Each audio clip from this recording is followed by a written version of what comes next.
Welcome back to the channel, y'all, where I watch movies and I tell you, should you go watch them in theaters, should you wait to stream them, or should you not watch them at all? Today I'm here watching Supergirl, and I gotta tell you, I was expecting this to be a 6 out of 10, just based off everyone's reviews of like, this is great, this is awful, this is just good. And I was like, okay, let me just set my standard here in the middle and not expect this to be like on Superman's level, because the first Superman's a really good movie. I really enjoyed that movie. I went into this blindly, not knowing anything about what comic this is based off of, nothing. And I gotta tell you, when I got out of this movie, I did not give this a 6. I did not give this higher than a 6. I didn't give this a 6 at all, y'all. This movie follows Supergirl essentially going on a mission with this annoying little girl named Ruth to try and kill this villain that killed Ruth's parents when she was a kid, right? Which sounds like buddy cop type movies of like, okay, one guy's teaming up with the other.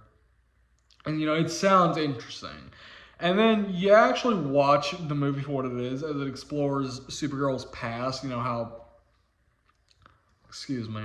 how she had to leave her home planet as a kid because of this deadly virus and to go live with Superman on Earth. And, it's pretty interesting to follow through. But I don't think it's done in a good enough way to make this interesting. Because the writing in this is so flat. It is just painstakingly flat, dude. The jokes, they don't hit. Most of them don't hit. Okay, well, there are a couple that hit. We'll get to them later. The writing is meh. The characters aren't great. I think this is a really cool villain who is so mean. Like, he's just taunting them throughout when he sees them. And I think he's a really cool villain. The problem, he's not given enough screen time to justify him being in this movie as like a true villain. It's like Ronan from Guardians of the Galaxy Volume 1, where you have this really cool villain who you think like, oh, they could really do something. And then they're just done with in one movie. It's also like Kang from Ant-Man and the Wasp: Quantumania. Very bad movie, but a great villain to at least have. And the side characters, Lobo, best part of the movie. He has the best jokes. He's the only one I was like really laughing at, because Jason Momoa is just hamming up this performance so much as like this douchebag anti-hero bounty hunter who does not care about anyone really but himself, and just wants to track down and kill this villain as well. It's really cool to see. But other than him, I'm not really impressed with anyone in this. I think the villain is cool and he's good in what scenes he's in, but he's so underdeveloped. Millie Alcock is a good Supergirl. Okay, she's good. She's not as great as y'all are saying. Okay, she's like a 6, maybe a 7 out of 10. Good Supergirl, okay? She's good. She is not the best Supergirl, though. No, she's not. I severely disagree there. Ruth is the most... God, I hate this character. She is so annoying in this movie, going, my name is Ruth, and I'm looking for someone to help me find my parents. In exchange, or find the guy that killed my parents. In exchange, I'll give you one of my daddy's handcrafted steel swords that is just not able to break whatsoever. She is so annoying throughout the movie. She doesn't listen to anything. She has one decent scene that doesn't redeem her at all. It doesn't. But you know what? Okay. She's at least in the movie, all right? Like I said, the writing doesn't help. The writing doesn't help these characters either, because it feels so off balance of like, we're trying to hit an emotional beat, trying to hit that and then put a joke in right after. It just doesn't work. Speaking of the emotional beats, I don't think the emotional beats hit at all. None of them do. You see Supergirl have to leave her parents, like that doesn't hit. The end doesn't hit.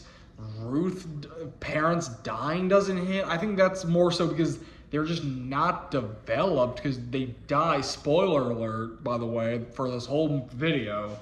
They die in the first 10 minutes of the movie, and so you're not left with much time to develop them. I don't think Supergirl, the scene of her getting poisoned isn't emotional at all. I think the parents losing their kids not emotional. I don't think the movie's able to hit any of its emotional beats whatsoever. And I think it has that same issue with its jokes. Most of them not named jokes not named Lobo don't hit at all. They don't. I don't find them funny whatsoever. The movie looks good. It does, which is weird to say because I think Project Hail Mary looks substantially better as they're both space movies. Like, this movie just looks good. It doesn't, like, I don't feel like I'm in this atmosphere of, like, we're in space. I watched this in 3D, y'all, and I don't feel that. I don't know, man. It's a fine superhero movie, but for what the DC's going for, this is a one step forward, Olivia Rodrigo 3 steps back, y'all. It just doesn't work. And I get where they're coming from trying to make this work. I get that.